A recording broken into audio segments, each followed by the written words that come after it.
6.12 Chancellor report. Well, good evening, Board President Gonzalez Brito, Vice President Quinlan, trustees, colleagues, and community members. Tonight, we hosted a beautiful tenure reception in anticipation of the board's approval of 15 faculty members who've gone through the rigors of a 4-year process that includes peer and administrative evaluations, student evaluations, and most importantly, self-reflection. It is a collaborative effort between the tenure track faculty member and their tenure review committee with a focus on support of their growth and development. My heart was filled with the demonstration of faculty excellence in all aspects of the academic enterprise. The evaluation criteria are derived from this academic quality, skills, and professional attitudes and behaviors that constitute excellence. On behalf of our district, our 4 outstanding colleges, I am so grateful for the deep conviction of worth and dignity of the advancement of knowledge and its recognition of the special responsibilities that these 15 faculty members understand and have placed on themselves. I also want to thank the members of their tenure review committees for their service, encouragement, and support. The support of the tenure review committee process goes beyond just the official committee, and I want to thank the classified professionals who serve in our division offices, who help with the tenure evaluation process, including our coordinators, Carolyn Martin, Alicia Caballero Christensen, Richard Kaiser, and Steve Patel for shepherding the process. I also want to thank Dr. Tina Vasconcelos and her team, Laura Leon Maurice and Sabrina Manrique, the catering department from Laney College, our incredible music, and our marketing communications and public relations team for a wonderful event.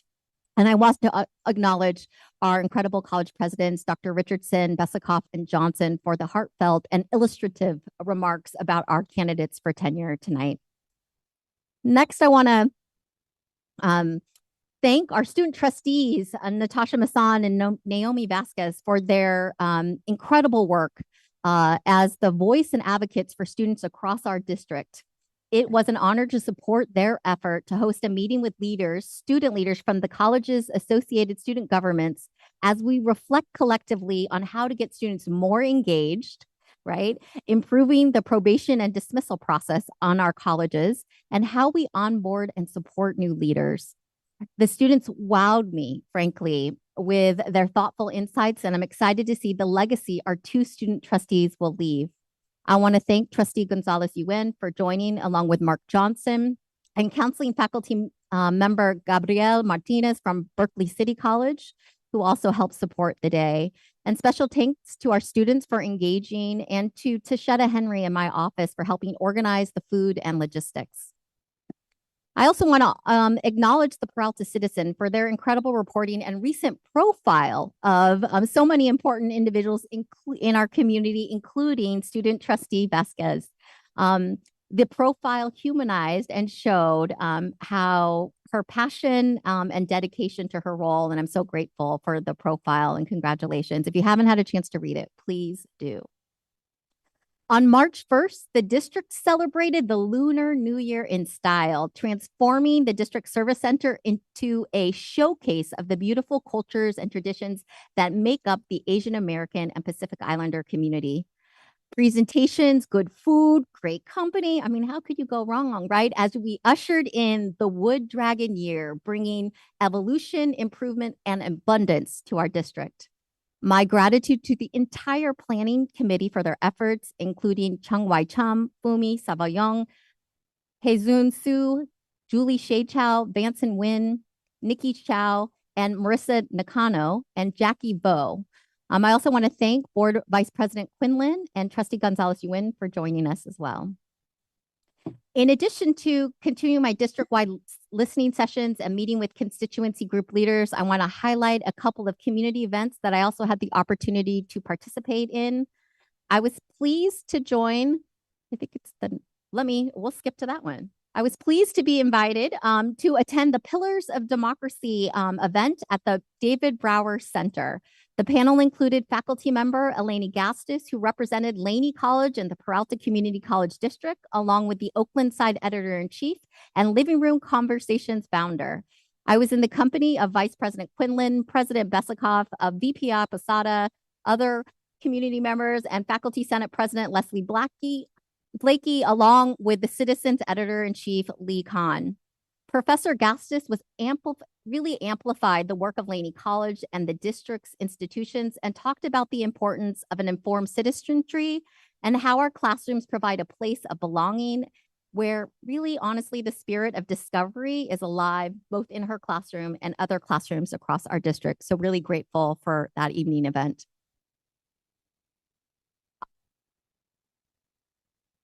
I was pleased to join California statewide leaders providing opening remarks at the Level Up for Black Learner Success dinner meeting ahead of the Amen conference this week. Alarmingly, over the last 20 years, the nation has lost over 300,000 Black learners from the community college system, including California, with participation rates among Black students lower today than they were 20 years ago. A documented and drastic decline in access and enrollment long before the wide-reaching effects of the COVID-19 pandemic. Education is one of the strongest vehicles to economic prosperity and overall increased quality of life. And even so, its structures is riddled with unaddressed systematic barriers that the data show most harshly impacts Black learners. And our goal really has been to mobilize policymakers, state and national leaders, and community colleges to come together and advocate for leveling up for Black learner success.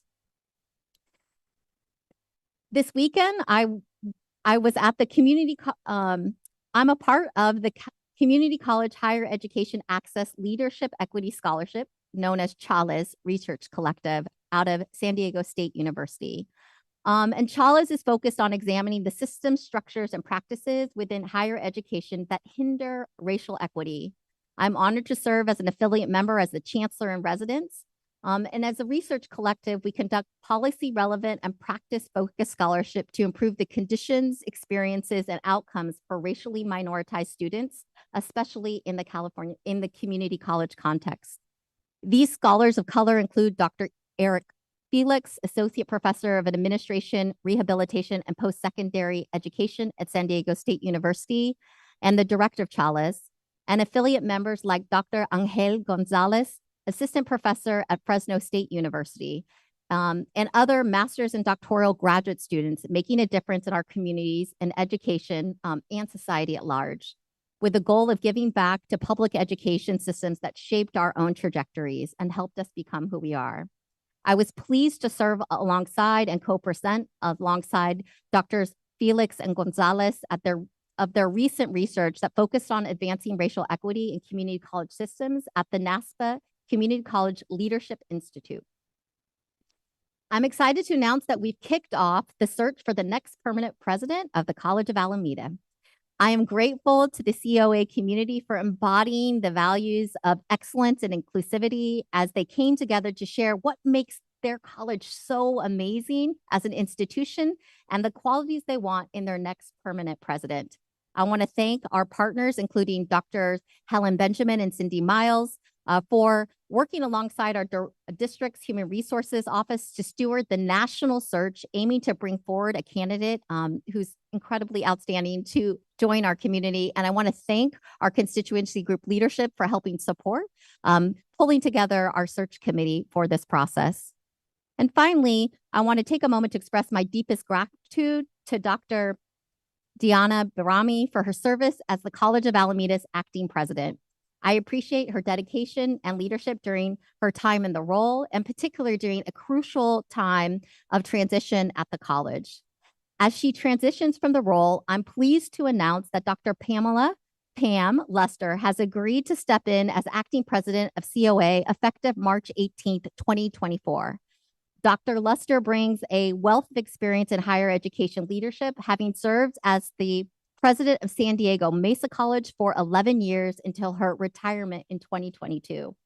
She knows the Peralta Colleges well, having chaired the recent Laney College peer review team for the Accrediting Commission for Community and Junior Colleges, also known as ACCJC. Dr. Lester's passion, empathy, experience, and commitment to student equity and success really brings us an exemplary leader and thought partner to College of Alameda, our district, and most importantly, our students as we search for the next permanent president. And that concludes the Chancellor's report for this evening. Thank you, Chancellor. With that, now we will move to 4.1 enrollment report.